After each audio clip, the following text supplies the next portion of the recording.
Hello everyone, welcome to Cinema Mancuso, and this is Notes on the News. I'm Peter Mancuso, and this is the show where I break down the biggest stories in film, media, entertainment, and give you my thoughts. If you join us live, super happy to have you. I know I'm doing this a little bit earlier than usual. I'll kind of explain. Apologies for being sick. I missed last week.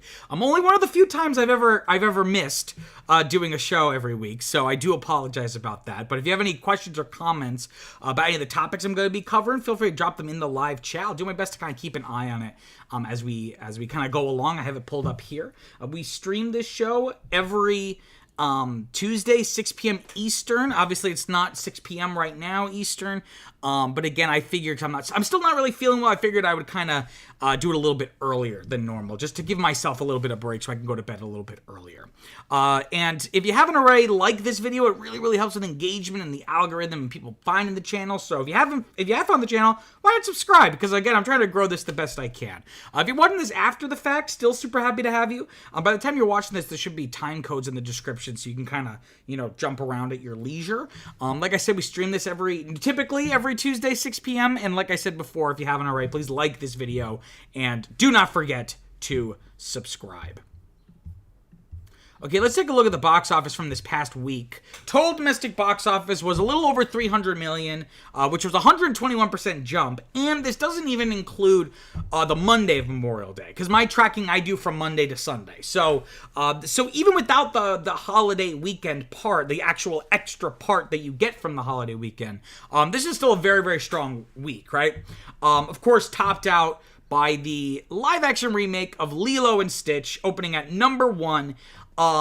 Bringing in a little, what is this, $145.5 million, which fell within projections and just barely squeaked past my target. So I feel pretty good about my prediction skills. Though it did fall below the higher end of the projections at like 170. Critics are pretty lukewarm about this, and then like film Twitter, if you want to call it that, is pretty down on this movie. I have not seen it, but it seems like audiences seem to like it, right? It has a 93% popcorn meter, right, on Rotten Tomatoes. And, it makes sense because audiences are just typically less critical, right, or less discerning. And I think most people, I think a lot of people like myself decry these live-action remakes, but audiences seem to like them, right? Like they end up making a decent amount of money. Though that's a mixed bag. It depends on which one we're talking about here. But audiences seem to like it, or at least like it enough to go to the movie theater, right? Because with judging a movie's popularity or how much people like it based off the box office returns can be a little misleading, because enjoyment of something is a spectrum. Right? It's not necessarily I enjoyed it or I didn't enjoy it. But so it's not a binary. But what is a binary is buying a ticket, right? You either bought a ticket or you didn't buy a ticket, right? You saw it or you didn't see it. So it's not necessarily a great pairing to use one to try to understand or explain the other. But again, audiences seem to really, really enjoy it. Now we'll see what the drop off is going to be, but considering Stitch is, the movie came out, the original movie came out over 20 years ago. Like, I remember going to see it as a young child in theaters. It's still a very popular property, at least in terms of branding and identity. And it's one of the few, if not the only, Disney films of that era to have any lasting cultural impact. I think it's going to keep doing well week to week, especially considering that we don't have any major, challengers to its kind of niche part of the market. And niche may be an overstatement. It's not a niche by any means, just families and children. But, there doesn't really seem to be any major family films coming out next week. The week after, I'm not sure. I'm not stalking the release schedule, so I'm not sure exactly what's coming out in 2 weeks, like exactly on the date. But this is already profitable, right? Worldwide, it's made almost $342 million off of a surprising just $100 million budget. Like, I'm almost so surprised reading it, even though I made this list myself. I'm almost gotta look up on Wiki. Yeah, $100 million budget. That's insane. Insanely cheap, right? Or not even insanely cheap, but just insanely cheap compared to so many of these other live action remakes would just get ballooning budgets because of stars and visual effects, especially like the Lion King, Mufasa movies, right? So this is already profitable. Again, it may kind of represent a larger issue in the industry of like being grave diggers and just going to these old franchises, just especially remaking animated movies feels particularly cynical. Like, oh, it's not good enough as an animated movie. We need to adapt into live action. That's going to validate it. So all of that is concerning, but at the very least, it did exactly what it was supposed to do, right? Make a shit ton of money, and my prediction is it's going to keep making a shit ton of money as we move into the summer. Also opening this week, kind of, I guess, like some counter-programming, if you will. We have the final Mission Impossible movie, The Final Reckoning. This was originally Dead Reckoning Part 2, right? Whereas the original was the last Mission Impossible film, Dead Reckoning Part 1. But I guess I think they changed the name because that movie didn't do super well, so they wanted to, like, distance itself from that, I guess. Been getting pretty good reviews from critics. Audiences seem to really like it. Again, speaking of film Twitter has been going gaga over this just because of the practical effectsness of it all, and Tom Cruise doing all these crazy stunts. Brought in about $63 million for the 3-day part of the weekend, which fell within the projections, but a little bit below my target of $66 million. Though what's crazy here, and I don't know if this budget number here is really just for this one film or if it also encompasses the other Mission Impossible movie. The budget's like $400 million. Now, I know that there was a similar issue with the last Mission Impossible movie where the budget was really high because Tom Cruise did the honorable thing where they basically had to shut down during COVID, but they kept paying people. Which was really, really great, but then that reflects in the budget, right? So as of right now, it's still, a negative return. I don't know if this is gonna get over that $400 million hump. It will really depend on the international markets. Because again, it's not like it opened, it didn't have this huge, hundreds of millions of dollars in its domestic opening weekend. And if you see here, most of its money is coming from international markets. So there's a chance, but I'm a little concerned. Even just after this first week, I'm a little concerned that it's not going to have the stamina to even get to that 400 mark, let alone, 600, 700, 800, right? Like ideally to break even to incorporate all the like you would ideally want to get to something like 600, 700, 800 million dollars. I'm a little concerned about that. Right now it's only at 200. So, but we'll see. We'll see, right? There's still plenty of time. But again, in the same token, there's still lots of other big movies coming out that's going to eat away at its share of the marketplace, right? And also briefly, we have another film opening, The Last Rodeo. Literally, I know very little about this. Opened at 6th place. This is another one of those like film that it seems like it should have just gone straight to streaming.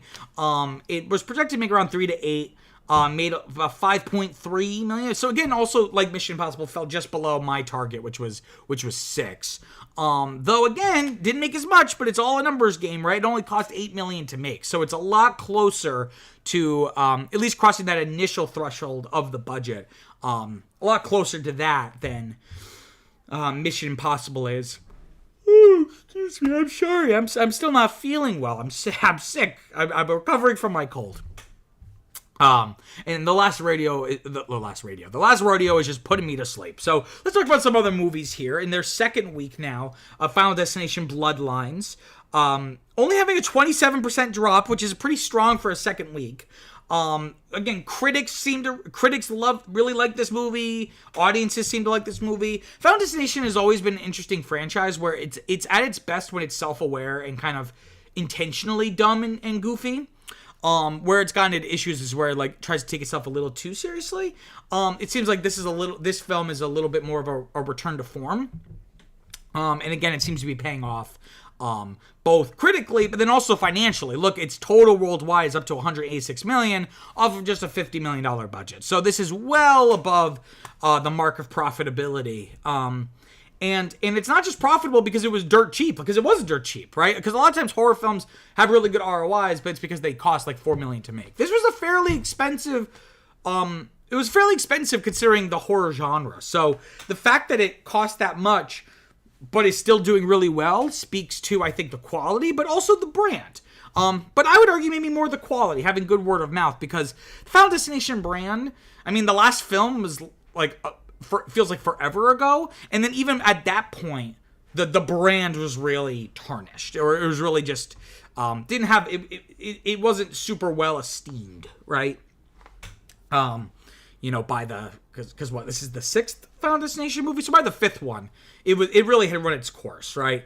So it's interesting to see how well it's doing. Was not expecting that the Final Destination reboot to be doing as well as it's doing. Also in its second week, Hurry Up Tomorrow. This is the Weeknd film. Apparently it's like a companion to an album he just released. Dropped from 6th to 10th place in its second week now, right?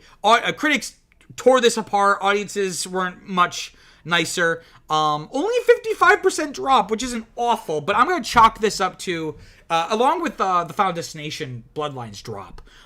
These are better than expected drops, but also it is the holiday weekend, so you have a lot of people who maybe were waiting to go to the movies until the holiday weekend. So again, this is a flop. It's not going to make back its money. It cost $15 million to make. It's only at 5.5 worldwide, and it's just going to get logarithmically less and less every week. So, sorry, The Weeknd. I don't know why we're trying to make you happen. I feel like you were a one-hit wonder that just stayed around for way too long. I'm sorry. You know what? I'm not sorry. Also still here in the top 5, Sinners. This is so cool to see. In its 6th week now, only dropping from 3rd to 4th place. Again, this is a film that critics and audiences both adore. It's already being called the best movie of the year so far, right? Of course, we still have more than half the year to go.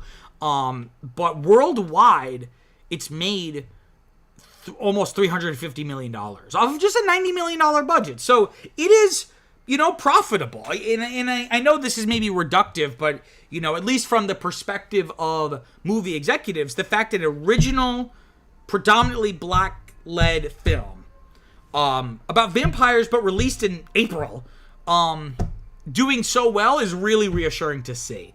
And not as much about this top 10, but I've talked about in more recent weeks about how it's been really cool to see the top 10 be so diversified, where you have original films, remakes, spin-offs, sequels, like kind of having re-releases of older films. You got kind of like a diverse lineup here. And for Sinners, that's also true. And it's holding really well, right? The legs on it, the legs at 5.39. So again, if you're new to the channel, legs is basically just a formula of taking the total domestic box office, in this case, a little less than 258 million, or excuse me, a little more than that, and then dividing it by the film's biggest weekend. And what that number shows you is, the longevity, right? Because if the bigger that number, that means the more of its money is coming from, or maybe a better way to put it, the smaller the number, that means more of its money is just coming from the opening weekend, which means that it's not having staying power. People aren't returning to the theater to go see it.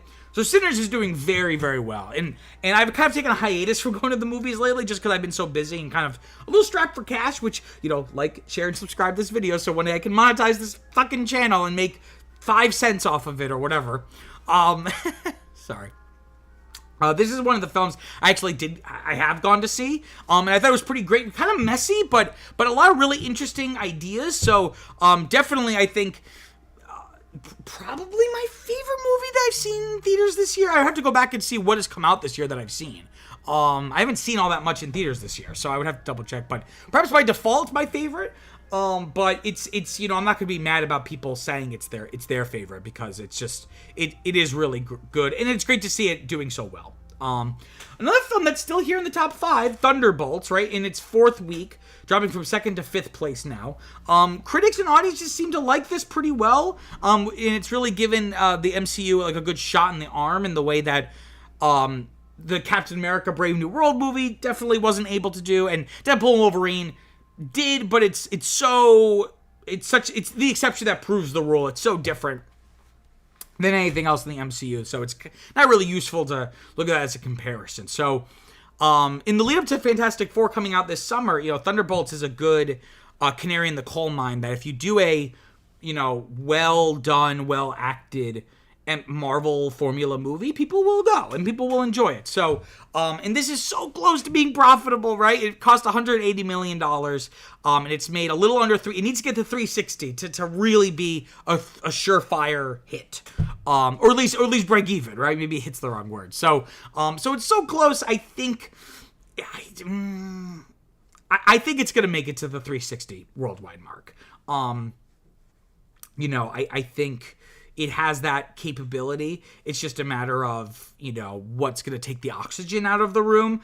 And I think at least looking to the next weekend, I feel like Thunderbolt's biggest competition would have been Mission Impossible. And now that that's out, I think if it can get to it by next weekend, it'll be safe, right? Because after that, we're really going to start ramping up into the summer. Still here in the top 10 after 8 weeks here, a Minecraft movie, dropping from 4th to 8th place. Again, this is something we've talked about almost every week. Critics did not really care for this, but audiences really like it. It kind of became a meme. And almost off of the meme alone, it's in the brand recognition of Minecraft as a game. It's done very well. It's almost at $1 billion off of just a $150 million budget. I don't know if it's going to get to $1 billion. I think that's still up in the air. It depends on if it could just stay. If it could just stay, have some staying power, and kind of just be a dark horse in the background. Like, always in the top 10, but maybe, again, like, near the 8th place, 9th, or 10th. Maybe it could. Maybe it could get to $1 billion, but I'm just not sure. So, only time is going to tell. But I think it has a chance. The fact that this movie has a chance of getting to $1 billion is insane. And then looking ahead to this upcoming weekend, we have the next Karate Kid movie, Karate Kid Legend. It's also kind of a reboot, kind of like Final Destination. A fun fact, it's actually being led by a fellow NYU alum. I think I want to confirm his name. I'm pretty sure it's Ben Wong. Karate Kid Legends with Ben Wong. Yep, and Ben Wong actually auditioned for my thesis film at NYU, but I did not cast him. And here he is in a major blockbuster film, and here I am on YouTube begging people to share, like, and subscribe. So, take what you will. It's projected to make around 16 to 38 million. I'm going to put the target around 26. I like the original Karate Kid movie, but I've never seen any of the others. And it's a franchise that maybe just needs to stay in the 80s and the 90s, because whenever they try rebooting it, it has mixed results. Though Cobra Kai, I guess that Netflix show spinoff of, like, the adult, I don't even know the kid's name, but Ralph Macchio, right, the actor. I guess that has been pretty popular, so we'll see what happens with this movie. And then we also have Bring Her Back, which is the follow-up, though not narrative follow-up, the follow-up from the directors behind the horror kind of sleeper hit Talk to Me that came out, I think it was 2 summers ago. So this is another horror film, again, pretty small opening, only expected to make around 4 to 11 million. I'm going to put the target around 8 million. Okay, before moving on, just want to give a quick plug to another YouTube channel I have called Replay Rewind. 1,000 video games across 50 years of gaming history. Can I play them all before I die? Well, we're going to find out. It's my attempt to play through all of these games across gaming history, many of which I've never played, to kind of track the development of the medium. It's been a lot of fun so far. It would really mean the world to me if you could go check that out. You can find the link to that in the description down below. Okay, let me grab a quick drink here.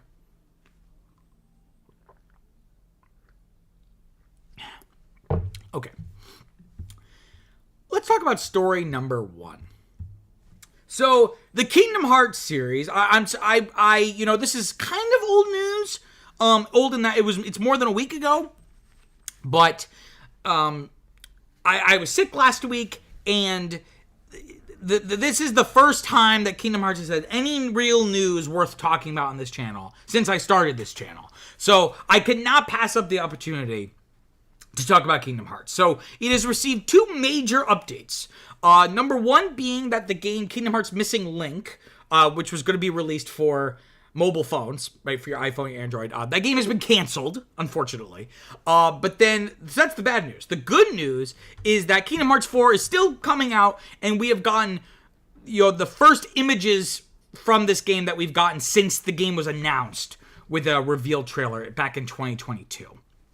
So, taking a step back, if you don't know anything about Kingdom Hearts as a franchise, it's an action RPG video game series. Initially billed as like a crossover between Disney and Square Enix, though even at its beginning, it was really more of a Disney crossover amongst itself with Square Enix elements. But now at this point, it's really just Disney. At this stage in the franchise's development. The first game, Kingdom Hearts, right, was released in 2002 for the PlayStation 2, and since then there have been 13 unique games in the series, not counting like remakes or reimaginings or anything like that. So 13 unique stories, right? And the fun thing about Kingdom Hearts, and by fun I mean sometimes annoying, is that every single one of those 13 games is plot relevant. There's no side game, there's no tangential spin-off of you could kind of, it's just another exploration of the world of the characters, but you could skip it if you don't. No. Every single one, like really Kingdom Hearts 3 was really Kingdom Hearts 10, right? Like every single game is important. And I fucking love it. Kingdom Hearts is one of the worst things ever made, but it's also the best thing ever made. It's my favorite game series of all time. Possibly my favorite thing of all time. Definitely one of my favorite things, up there with like Star Wars and things like that. Which is why I couldn't pass up a chance to talk about Kingdom Hearts here. Now that there's finally some news. So, looking at these two games that we're looking at here today, Missing Link and Kingdom Hearts 4, they were both announced at the same event back in 2022 for the series' 20th anniversary. Missing Link was announced as a GPS-based mobile game, kind of like Pokemon Go, and it would tell the story of a period of time in the franchise's universe that took place before like the main timeline of games that most fans have played, but after the previous set of mobile games released for iPhone and Android, for smartphones, which were very different from Missing Link, because Missing Link was going to have more like actually look like Kingdom Hearts with 3D graphics, whereas the previous mobile games were 2D sprite based, right? And then, of course, Kingdom Hearts 4 was announced. That was really the big announcement.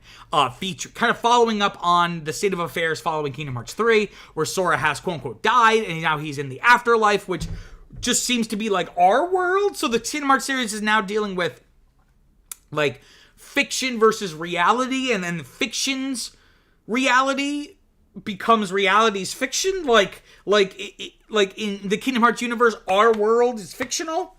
And to us, Kingdom Hearts is fictional, so it's like this really weird meta thing, but it's going to be featuring Sora now in this afterlife of this real city, very much modeled after Tokyo, right? All right, so now let's talk about these new announcements. So like I said, Missing Link has been canceled.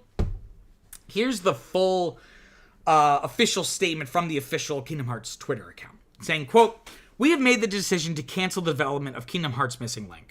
We wish to convey our heartfelt apologies to everyone who has been looking forward to the start of service.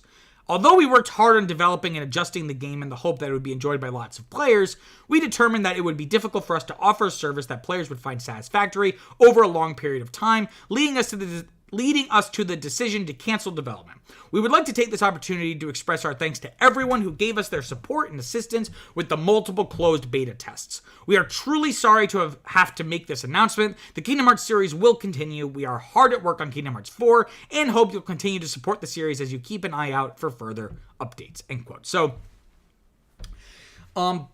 based on the signs, it seems like this was a fairly sudden decision.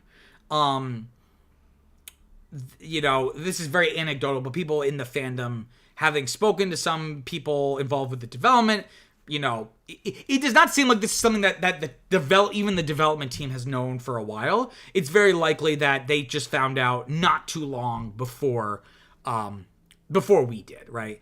That this was like a top-down decision.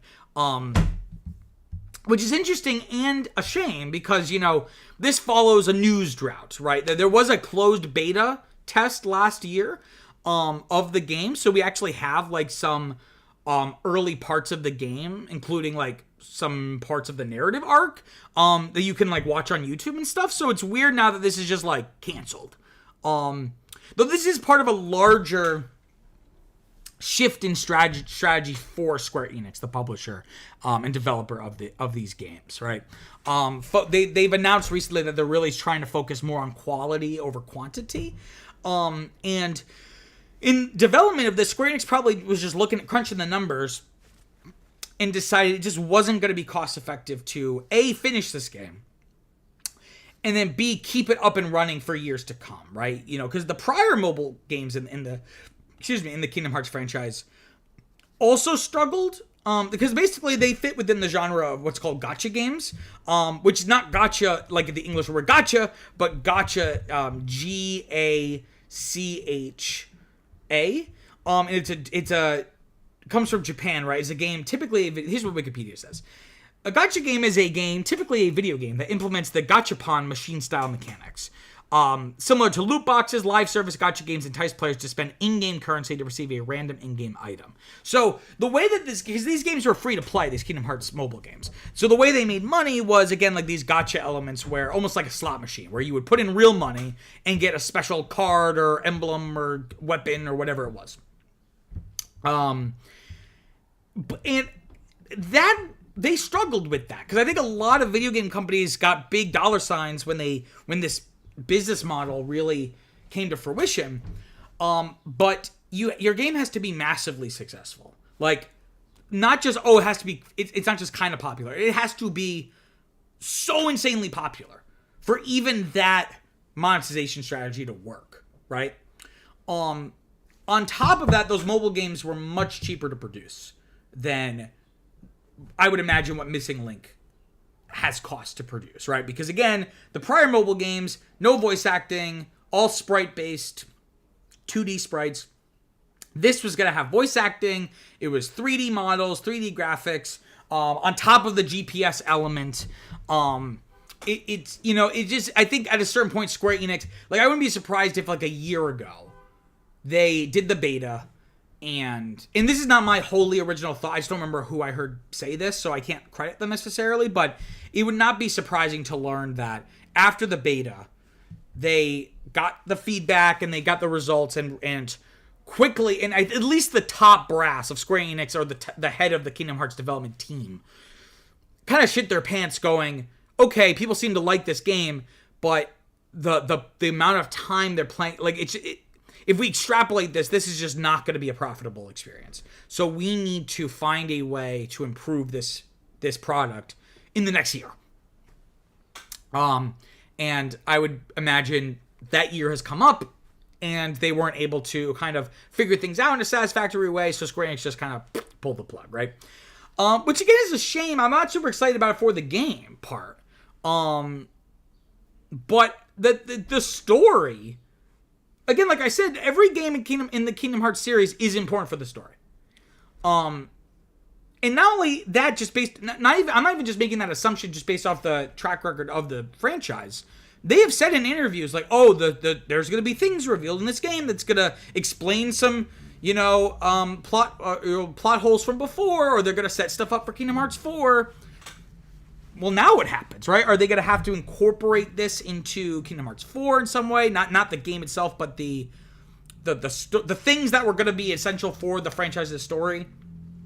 How are they going to incorporate that? Maybe they turn this into some kind of cutscene compilation, which they have done for other Kingdom Hearts games. I'm not really sure what they're gonna. I really don't know what they're gonna do here. But again, the decision to do this, especially after the radio silence of it, is I think really telling. In that this was a very sudden decision, a very recent sudden decision. So that's Missing Link. So rest in peace, Missing Link. Never even knew you, right? But then the quid pro quo, if you will. What's a better word for it? Kind of the mea culpa, right? Is that Square Enix kind of throwing a bone to the fandom, right?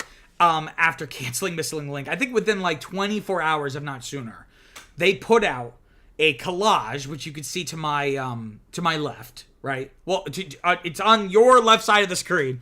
This collage of different screenshots from Kingdom Hearts 4. And if you're not a Kingdom Hearts fan, you might just be like, who gives a shit? Like, these are pretty innocuous screenshots. It's like manna from heaven in the desert, right? Because Kingdom Hearts goes through these periods where we just get nothing. We just hear nothing from Square Enix about it. And again, we've literally got no updates about Kingdom Hearts 4, meaningful updates. Like, no real announcements about what's going to be in the game or any footage or screenshots since that initial release, really, back 3 years ago. So this is really, really, it was just really exciting to see, right? So I'd like to just briefly go over all the different parts of the collage. So at the top, we have a gameplay screenshot of Sora, right, in Quadratum, which is the name of this, like, realistic city that he's in. Fighting some Heartless creatures that look, like, they look almost humanoid. Like, they look very different, so maybe this is what Heartless look like in Quadratum.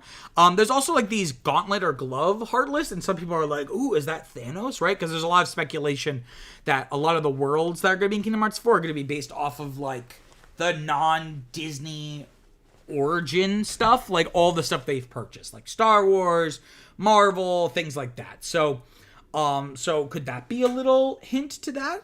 I don't know, right? And that's what's fun about Kingdom Hearts. It's almost as fun, if not more fun, than playing the games is, like, theorizing about the games. That's, like, how I really got into the series as a kid, like, theorizing, like, what was coming, what did this new trailer, who is that character, what's their connection to things like that.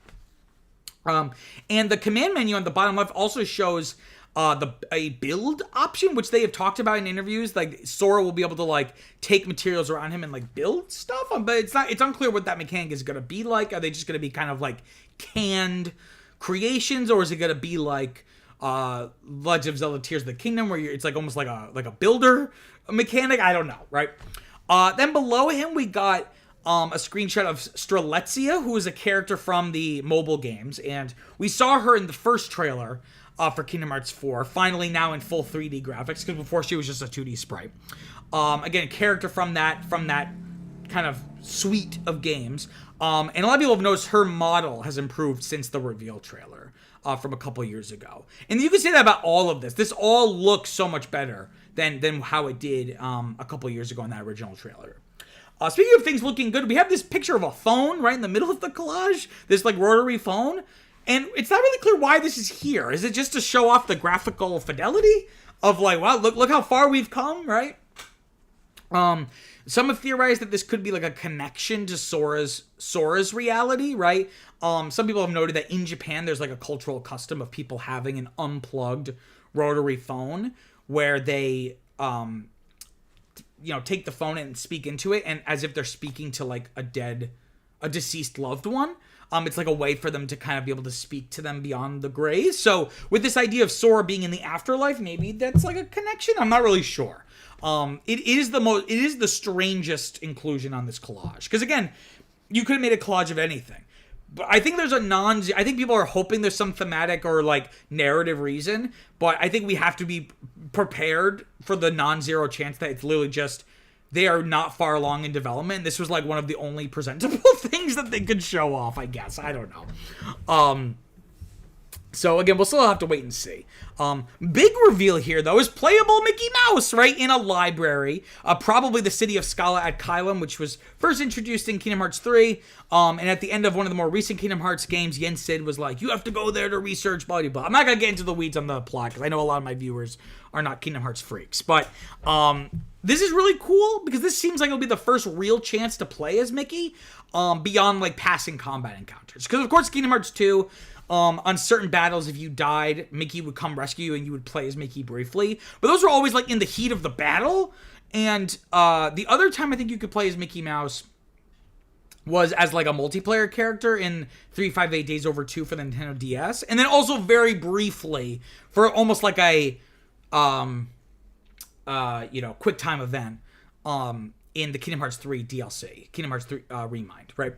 So this will be cool because it's like you actually get to play as Mickey Mouse and there's not like a rush, right? You could just like be Mickey Mouse and just like run around like, ha-ha, like and do whatever you want to do. So that's really cool.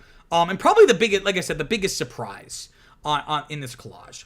And then the bottom collage is not as interesting, right? We see a dark side, right, which we saw in the reveal trailer. But two beams of light. People are like, are those people or are those the power of friendship? Who knows, right? Then we also, in the bottom middle, we have Sora on a city street with a bunch of floating static lights. But then that bottom right one is really interesting because we get this close-up on Sora, who, like Strelitzia, his model has improved since the reveal trailer. But it's also, so many people are just pointing out, the obvious, the comparison pick between this and Kingdom Hearts 1, right, from 2002. Just seeing how far the franchise has come. And, part of me is still a little salty about the art design, the art style change that they did for Kingdom Hearts 3. I feel like it looks worse than the PS2 era, PSP 3DS era of graphics. Where those had a lot of personality, whereas the new models kind of almost look like a fan project, like someone creating the Kingdom Hearts characters in like Unreal Engine or something. So, I'm mixed feelings about that, but this is taking it to like even farther extreme of being so hyper realistic that I can't even be mad. Whereas the Kingdom Hearts 3 art style is like still trying to be cartoony, but it's not as cartoony as it used to be. This is full on just trying to look like real life. So it looks really cool. And again, it's just cool to see the development of the franchise, right? And again, so looking at all of this, both these new screenshots from Kingdom Hearts 4 as well as the cancellation of Missing Link, kind of looking at the state of the franchise. And the franchise, you could argue that it has gone off the rails multiple times. Like, it depends on who you ask. Like, some people think it went off the rails even as early as Kingdom Hearts 2. But I think it really, even, despite any individual quality of any of these spin-off games in a vacuum, the whole, following Kingdom Hearts 2, instead of doing Kingdom Hearts 3, Tetsuya Nomura, the director, was tasked with making a game called Final Fantasy Versus 13, so he could not devote time to making Kingdom Hearts 3, but he didn't want to leave Kingdom Hearts fans just in the dark for so long, so they made all these side games. They introduced all these different subplots and new status quos and new conflicts. And eventually Tetsuya Nomura got taken off of Final Fantasy Versus 13, which eventually became Kingdom Hearts 15, Final Fantasy 15. And it seems like he's now incorporating a lot of ideas that he had for Versus 13 into the Kingdom Hearts franchise. But because of that, once he finally comes over to Kingdom Hearts 3 it had zero chance of really being its own game, and just became like the tie-up for all of these like plot threads that had been established to tide us over before Kingdom Hearts 3, right? So,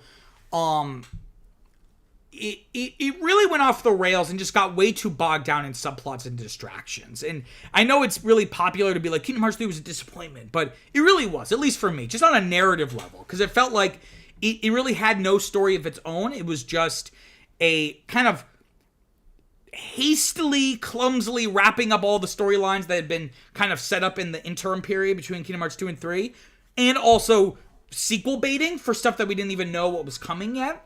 And really having nothing for me in the moment, right? So that was really disappointing. But the new direction the series is going seems really promising, right? All this stuff with this ancient period of the Kingdom Hearts universe, this new stuff with Sora and Quadratum, and I think my biggest complaint with Kingdom Hearts 3 is that it was expected, right? That there was very little surprise in that game. That the way I talked about the art style looking like it was just made by a fan in Unreal Engine, the whole game just felt like a fan project.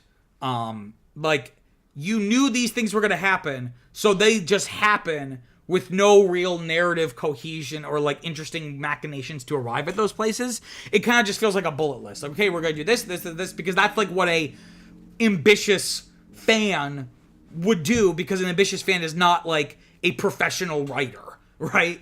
So it was just really disappointing. But this new direction, they got me hooked again, because Kingdom Hearts is always best when it's unexpected, and surprises me. And it's just been continuously surprising me over the last couple of years. And And speaking of years, we're probably still gotta wait a little bit. For Kingdom Hearts 4, it's probably still a ways away. You know, people always say it took 13 years for Kingdom Hearts 3 to come out. Well, it wasn't announced till 2013, and then it came out in 2019. So, you know, if you use that as a gauge of 6 years, you know, this was announced in 2022. So I'm hoping it's out by 2028. But Japanese video game developers, especially Square Enix, especially the Kingdom Hearts team, really take their sweet time. So, you know, again, we still might have a long way to go. But a question of, you know, when will we get more information? That could be sooner than you know, expected. Some people have theorized online that these screenshots were possibly taken from a finished trailer that is already like getting prepared to be released like in the near term. And GameSpot in their article talking about these new screenshots even notes that this Summer Game Fest 2025 is coming up in early June. So could a trailer be revealed there? Is it possible a trailer is revealed sometime later in the fall, like at the Tokyo Game Show, which is always like a big place for Kingdom Hearts content? Who's to say? But this is very exciting to finally get some Kingdom Hearts crumbs after a fairly long period of a news drought. Okay, before going on, I just want to give another plug to a podcast I do with my fiance Viviana called Now That's What I Call a Franchise, where we pick a film franchise and we go through every single installment, the good, the bad, and the ugly. This season we're doing the Muppets, which is so much fun. They should add the Muppets to the Kingdom Hearts. And it's been a lot of fun to do. You can find our podcast. You can find us wherever you get your podcasts. You can also just find us on YouTube if that's your preferred way to podcast. You can also just find us in the link down in the description below. Let me just grab a quick drink here. And also, Mario Fanatic Animations, I did see your comment earlier, but I was going to save it for the Kingdom Hearts section, but then I forgot. So I will just read it right now. I'm hoping that Elemental, Encanto, Wish, and others that have recently released will be in the new Kingdom Hearts game. Yeah, that could be interesting. Again, it really depends on what the theming of their worlds are. Again, if none of those would be selected if they're leaning more into like the live action realistic films. But those are definitely possible, especially things maybe like Encanto, because out of those three, Encanto was way more successful than the other two. Okay. So let's talk about story number 2. So SAG-AFTRA has filed a complaint with the National Labor Relations Board against Epic Games and Fortnite over the use of an AI Darth Vader voice, saying, quote, Fortnite's signatory company Llama Productions chose to replace the work of human performers with AI technology. Unfortunately, they did so without providing any notice of their intent to do this and without bargaining with us over appropriate terms, end quote. So this, there's been a lot of concern over artificial intelligence, particularly from an actor's point of view, right? This was a major part of the SAG strike back in 2023, and it's very much a major part of the current SAG strike that's focused more on video game actors, right? And more recently, the video game companies during the strike, which has been going on since like last year, I think, which is crazy. Video game companies recently made some concessions on AI in terms of their negotiations with the union, particularly in removing terms that allowed the companies to essentially pay an actor for like one upfront fee, and then generate new content endlessly, right? Using artificial intelligence. So looking here at Darth Vader, of course, this is the iconic Star Wars villain voiced by James Earl Jones since 1977. Unfortunately, Jones died in 2024, age 93.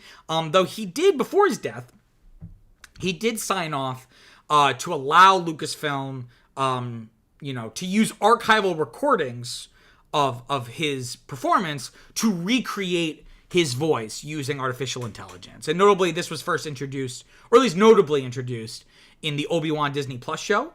Because James Earl Jones has done some Darth Vader appearances in like the last 15 years or so, but they sound like James Earl Jones is much older and more haggard.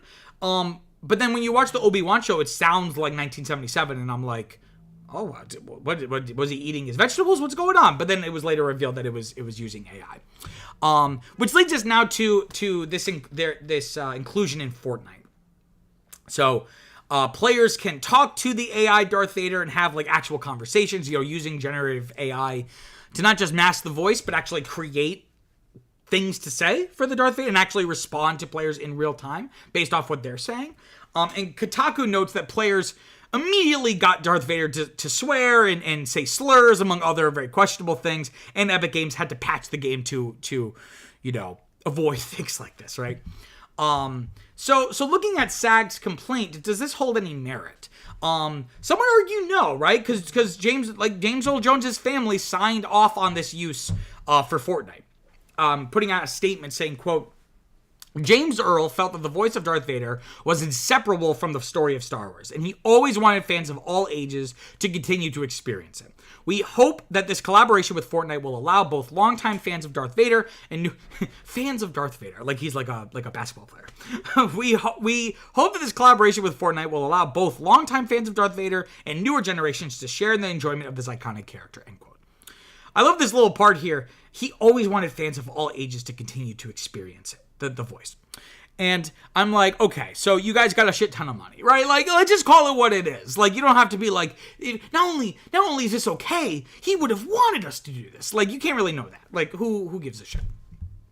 And also, SAG, in response to this, maybe not directly, but in their statement kind of addressing this very question, SAG said, they said, quote, we celebrate the right of our members and their states to control the use of their digital replicas and welcome the use of new technologies to allow new generations to share in the enjoyment of those legacies and renowned roles. However, we must protect our right to bargain terms and conditions around uses of voices that replace the work of our members, including those who previously did the work of matching Darth Vader's iconic rhythm and tone in video games, end quote. So kind of identifying, there are people whose job it is to sound like Darth Vader, right? To be like a James Earl Jones voice double. So I guess their argument is like, okay, even if the estate signs off, this is going to take away work from living actors, right? That this just makes it all too easy for companies. To do this for anything and everything, right? It raises these larger concerns. It makes sense in this specific instance because James Earl Jones's voice as Darth Vader is so iconic. It would feel weird to have someone else's voice. But again, it's just a slippery slope, right? I have a quote here from David Hopp, who's a managing partner at Gamma Law, which is a law firm that focuses on media and technology industry, saying, quote, the goal here may be principally to bring public attention back to the issues of performers' rights and the challenges of AI in video game production, end quote. So kind of making the argument that SAG is doing this not for the basis of the complaint, but rather to bring attention to the issue. Because it seems like the union is more concerned that they didn't get to negotiate about it. They don't seem as concerned about AI on principle. Unlike many of SAG's actor members, right? People are very concerned, and a lot of people felt like the union gave in during the last strike from a couple summers ago, where the union basically agreed to let the studios do AI shenanigans with their actors as long as the actors are compensated properly. But a lot of actors in the union feel like, you're enabling the death of our profession, right? Even if we're getting compensated, eventually it'll just die out. And companies will just be using AI left, right, and center. So, I think it's one of those things. I'm not an AI doomer by any means, like some people are. I use ChatGPT all the time for mundane things. But I think there is a reasonable argument here to be made here that, it's a slippery slope. It's a slippery slope. Okay, let me grab a quick drink here.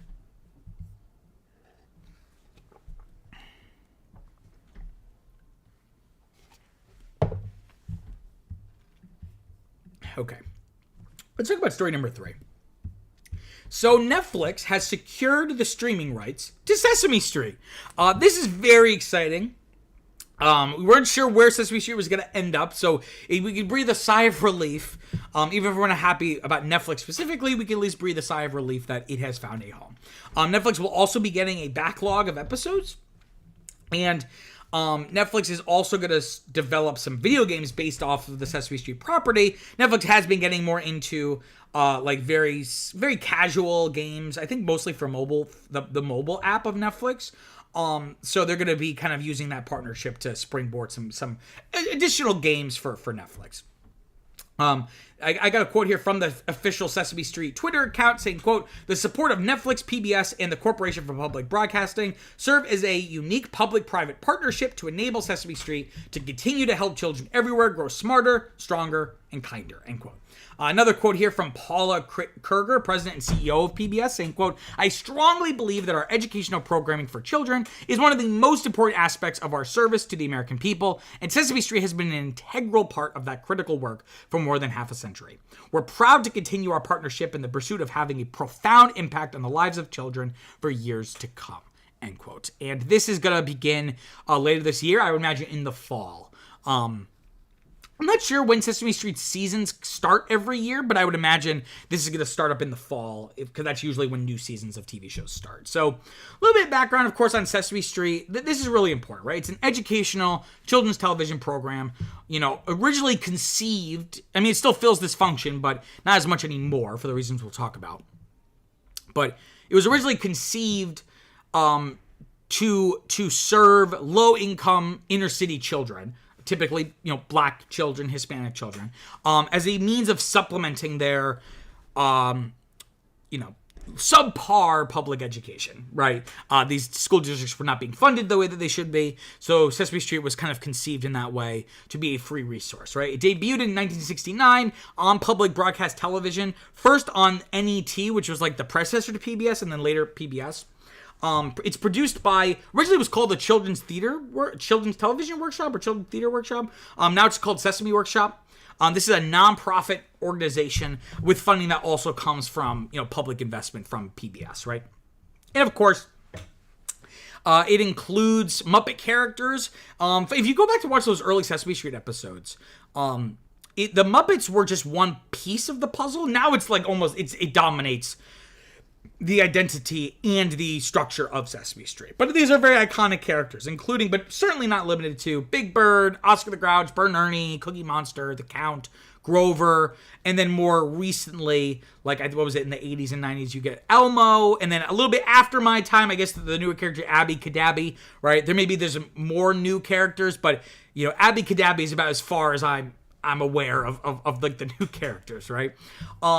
But the reason why this has been in the news is that the television rights for this were kind of in flux, right? So back in the mid 2010s, Sesame Workshop they struck a deal with HBO to air episodes of Sesame Street on HBO first, and then it would come on it would air on PBS months later, like I think something like 8 or 9 months later, like something crazy.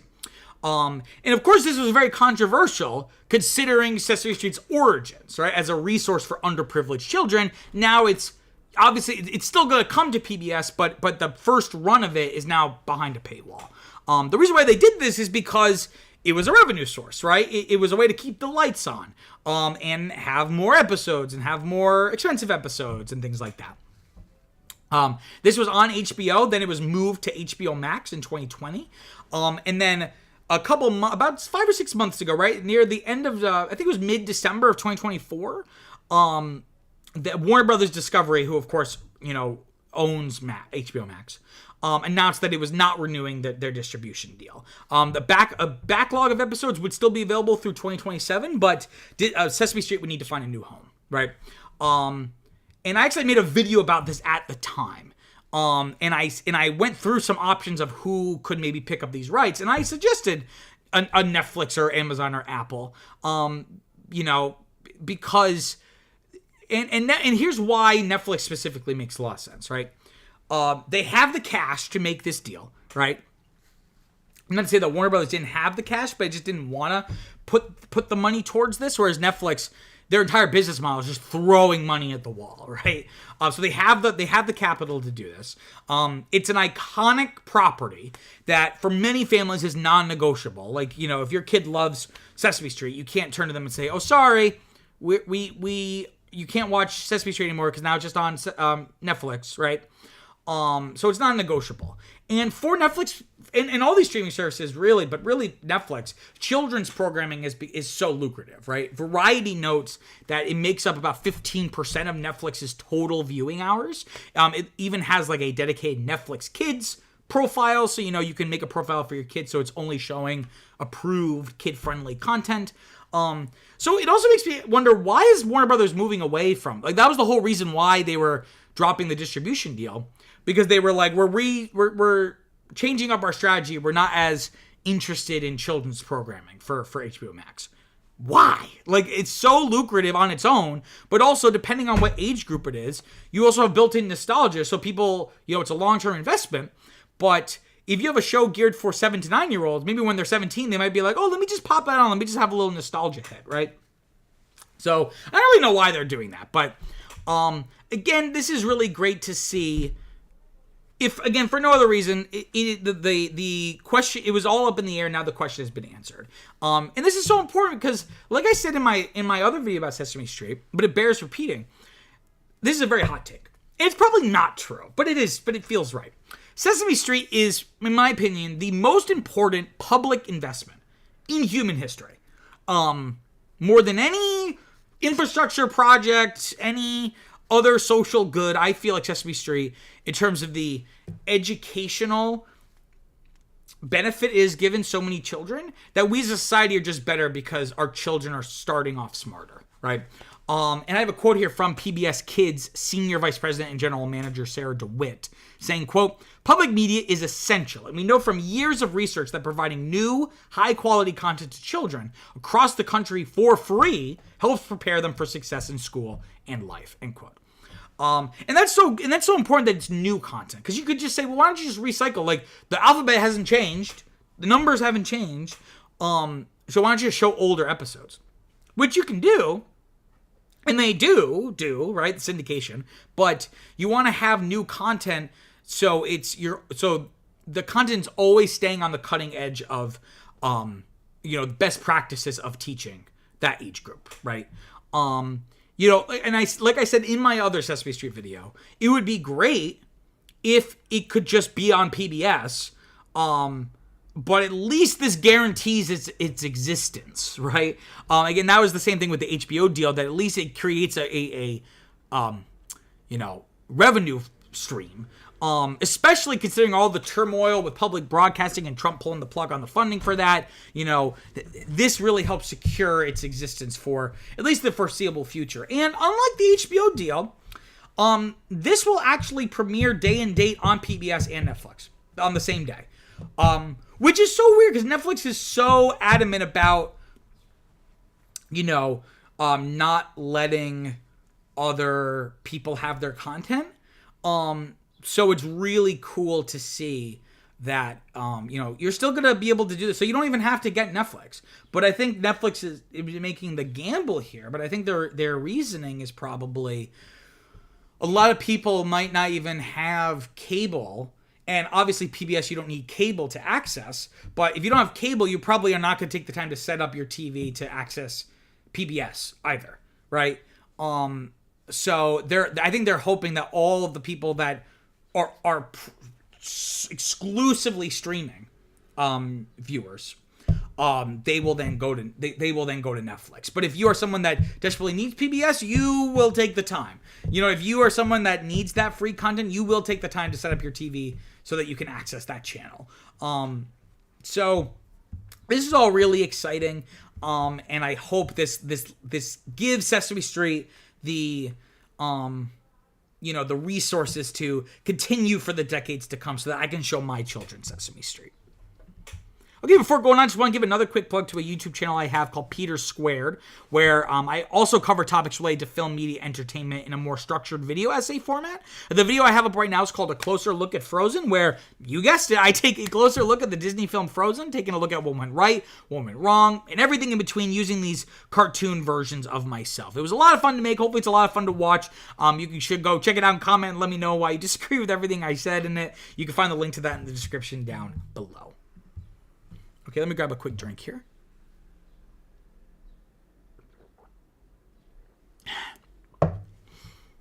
Okay, let's talk about story number 4. So Elden Ring, the super popular and widely acclaimed video game, is being adapted into a live-action film from director Alex Garland, pictured here, and A24, which is interesting. It had been teased previously, but now we have, now the trades are reporting on it. It seems to actually be kind of locked in.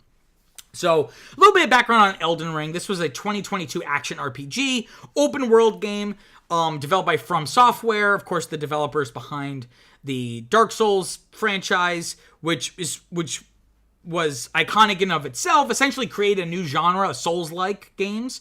They also created the games Bloodborne and Sekiro: Shadows Die Twice, which are also kind of in that same genre and style. So Elden Ring was, I have not played it, but from my understanding, people have kind of said it's like if Dark Souls and Breath of the Wild had a baby, where you have the unforgiving, brutal difficulty of the boss fights of the Dark Souls series with the open world explorative elements of Breath of the Wild. The game, notably though, also featured world building by author George R.R. Martin, who of course is behind A Song of Ice and Fire, the Game of Thrones books. So, he was looking for any excuse he could get to not work on the next Game of Thrones book. So they hired him to do the backstory of the 5,000 years before the setting of the game, to kind of give it this extra, because it's a Japanese made game. So it's interesting to have George R.R. Martin, who kind of represents modern Western fantasy of narratives, kind of combining those two is an interesting combo. And like I mentioned before, it received universal acclaim. It is sold 30 million copies, making it one of the best-selling games of all time, and received over 300 Game of the Year awards from different publications and whatnot. So this is a very, very popular game. So I guess it would make sense, and we'll talk about this a little bit more. It makes sense that they would want to make a movie, right? So looking at Alex Garland, right, to direct this, he's a British screenwriter and director who's written and directed a bunch of stuff.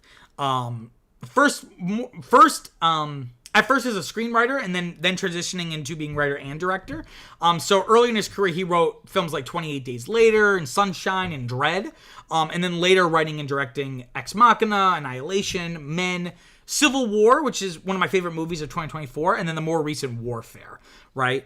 And then it's also really interesting that A24 is going to be the studio behind this, right? Because they're primarily an indie, some would even call them an art house distributor, right? Who has a very, very strong brand. Usually the films are pretty high quality, though I feel like that brand's starting to get a little sullied now that there's been some more competition from other studios like Neon especially. But this reflects A24, their stated efforts of they're trying to level up, right? And they don't want to just be the indie distributor. They want to be, I think they announced recently, and by recently I mean maybe in the last year or so, that they were going to try to focus on building franchises. And why is that? Because it makes money, right? Franchises make money. You can make sequels. There's brand recognition, and then merchandise and things like that. So they want to do that. And they also recently, another news story from this past week, that they recently shut down their documentary division, right? Probably because it's not going to make as much money, right? So they're really leaning into trying to be, another of one of these major distributors, right? And it makes sense that Alex Garland would be making this film here at A24 because I think all of his films that he's written and directed have been at A24. And notably, his film from last year, Civil War, had a much bigger budget than A24 films typically do, and it brought in a lot more box office because of it. It was more of a blockbuster movie, so quote unquote, more of action, right? So, the trend has already been here with A24, specifically with Alex Garland, right? So there's a lot of, it's all the pieces are good, but I'm not sure if they all go together, right? Is this a good idea? Admittedly, like I said, I've never played the game, but this could be great. I never go into a movie hoping it's going to be bad, right? I want every single movie I watch to be the best movie I've ever seen, right? But I also get frustrated with this compulsion. It started with comic books, right? or books in general. Then you start seeing it with animation, right? With Disney doing their live action remakes. And now you're starting to see it with gaming.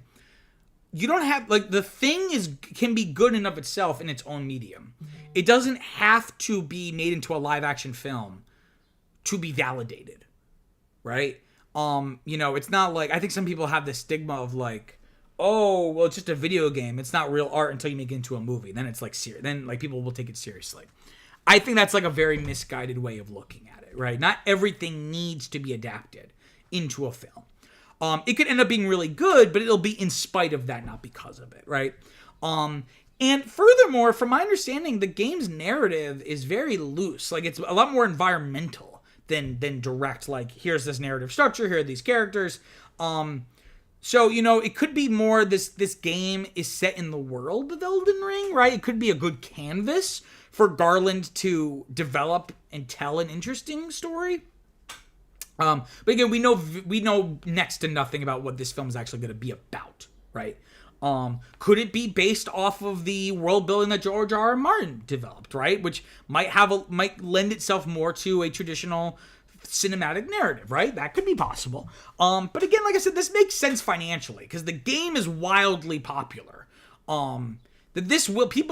People will go see this. I guess the question is, can A24, which, while it has been leveling up, it's still, Elden Ring seems like a massive high fantasy story. Can A24, does it have the cash to pull this off, right? Can they devote enough money for the budget for this to really be any good, or at least capture the majesty of Elden Ring? And there was even a Forbes article by their writer Eric Kane titled, "The A24 Elden Ring movie has a director." The A24 Elden Ring movie has a director now, but does it have a point? ? And I pulled this little blurb just to kind of give you a sense of this article, which I think really sums it up. Quote, "Could this make for a cool movie? I suppose so. Will it almost certainly be way, way less cool than the game? I can't see how any film, no matter how talented the director and production team, no matter the size of the budget or the quality of the special effects, could really evoke what Elden Ring is able to through gameplay. The combat, the sense of discovery, the leveling up, and finding awesome new loot, none of this will really translate to a film. They're just such utterly different mediums," end quote. And that's such a good point, Eric Kane, if you're watching this, because they are different mediums, right? And the thing about the interactive medium is that the primary unit that defines the medium is input response, the input response relationship, right? Whereas film is about the fundamental unit, if you will, is about succession of images in real time. Those are not antithetical to one another, but they aren't complementary, right? So what makes for a good movie won't make for a good game. Always. And what makes a good game won't always make for a good movie. So it has to be the right story. Again, things like The Last of Us have proved really well, but in a lot of ways that has worked as a TV show because really it was just made like a movie, but with a game part infused in it, right? It was very cinematic in that way. A lot of cinematic cutscenes basically just felt like a movie.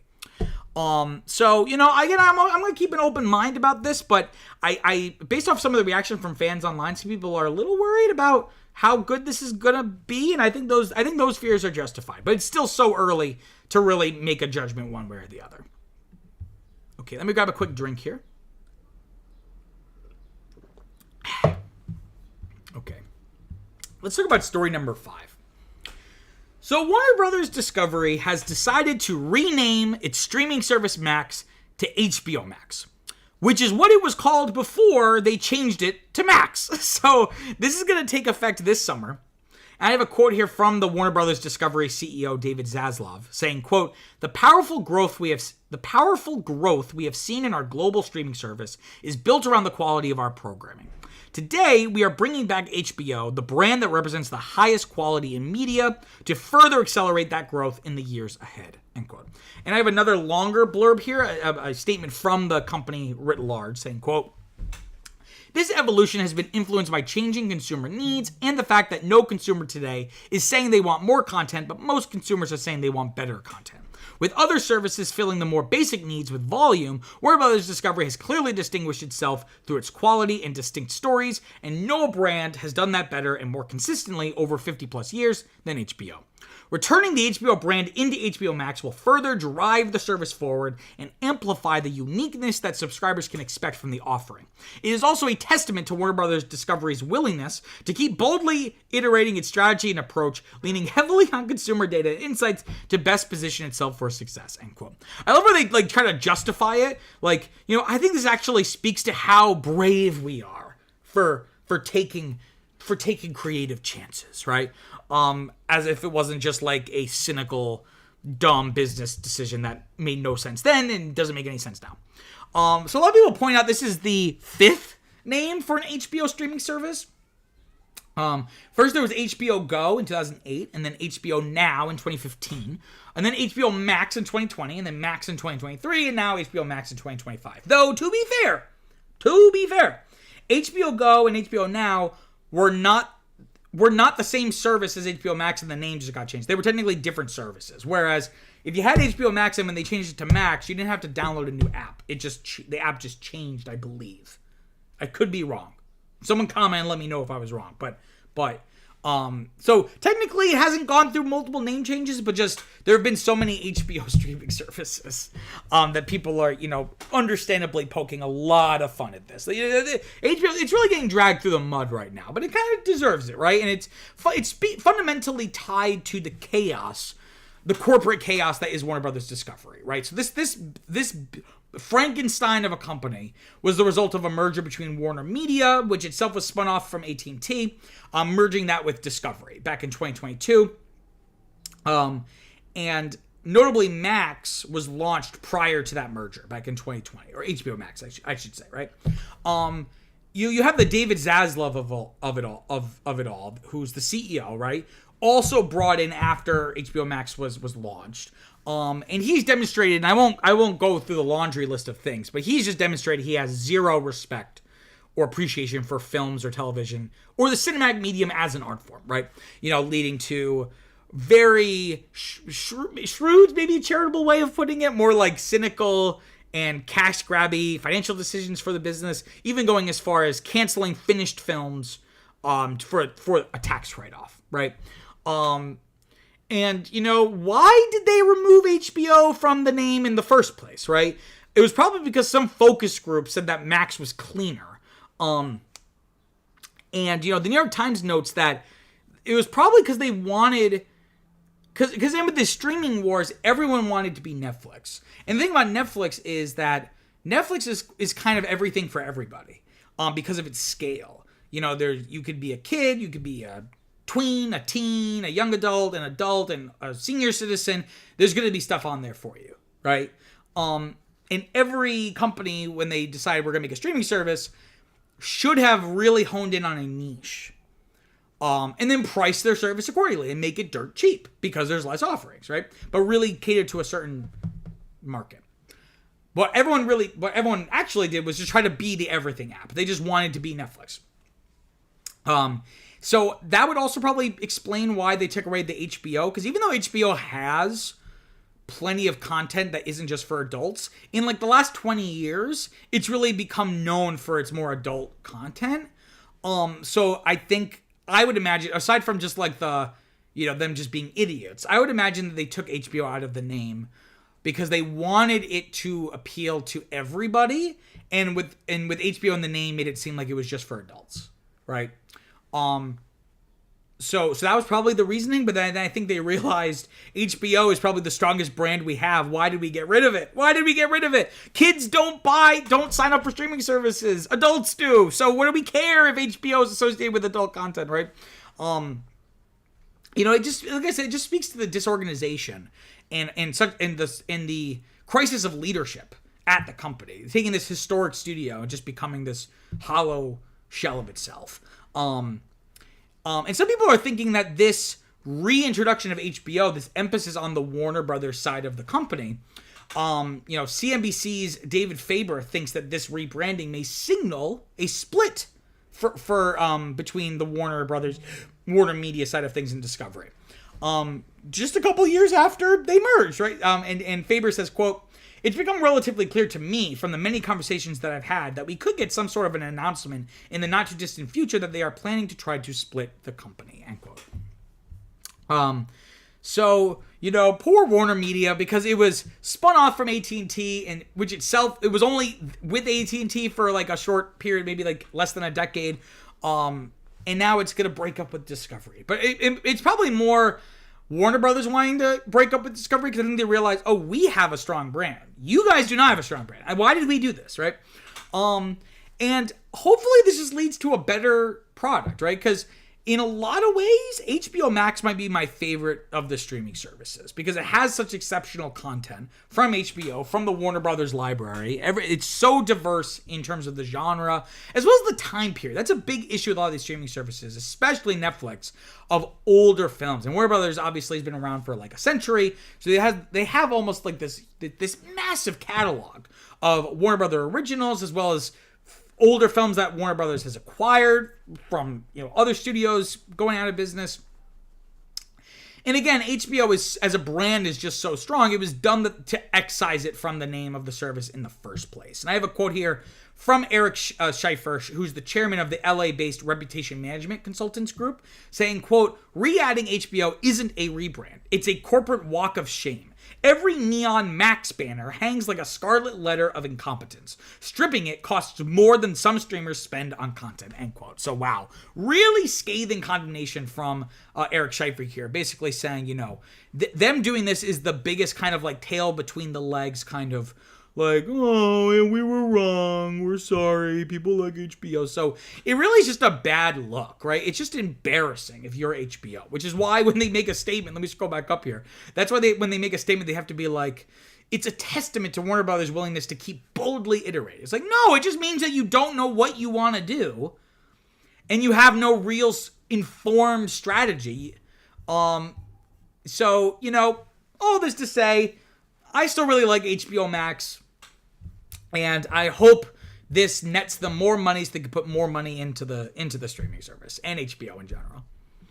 All right, so that wraps up the show. Just want to give one last plug to Cinnamon Q. So it's not just a YouTube channel. It started as and still is a Substack newsletter where we publish written reviews for new movies coming out. My very good friend and contributor Jacob Boblet has been, writing reviews for us more as of late. I've kind of taken a hiatus because I've been busy making a big move at the end of the summer, moving out of New York City. So he's been doing that. It's been a lot of fun to write the reviews myself and then see Jacob's reviews. So it really would mean the world to both of us if you go check that out. You can find the link to that in the description down below. You can also just go to your browser and type in cinnamoncuso.substack.com. Once again, thank you all so much for watching. If you haven't yet, please like this video. It really, really helps with engagement and the algorithm and people finding the channel. So if you have found the channel, why not subscribe? I'm trying to grow this as best I can. So maybe one day I can make however much money off of this channel, and it'll make it seem like I'm not as much of a failure to my parents. Until next time, peace out.